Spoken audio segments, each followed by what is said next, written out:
মানুষ যদি দুটা গালি দেয় চুপ করে থাকে, ও তার আমল নামা নিয়ে আল্লাহর সামনে দাঁড়াবে, আর কিয়ামতের মাঠে বহু নেকি ফ্রি ফ্রি পাওয়া যাবে। এটা কি জানেন? কিয়ামত অনেক নেকি বিনামূল্যে ফ্রি ফ্রি আসবে আমল নামায়।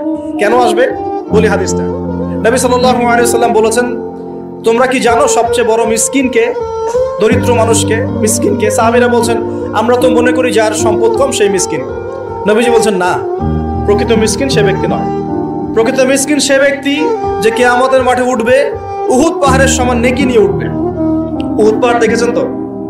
বিশাল পাহাড়। উহুদ পাহাড়ের সমান নেকি নিয়ে উঠবে। নামাজের নেকি, যাকাতের নেকি, হজের নেকি, ওমরার নেকি, বিভিন্ন নেকি। কিন্তু দেখবে সামনে বহু মানুষ দাঁড়িয়ে আছে। কেন দাঁড়িয়ে আছে? কারো কাছ থেকে টাকা নিয়েছে, টাকা শোধ করে নাই, কাউকে গালি দিয়েছে, কাউকে অন্যায়ভাবে অপবাদ দিয়েছে, কাউকে আঘাত করেছে, কারো উপর জুলুম করেছে ইত্যাদি। বিভিন্ন রকম মানুষের সাথে জড়িত পাপ ছিল।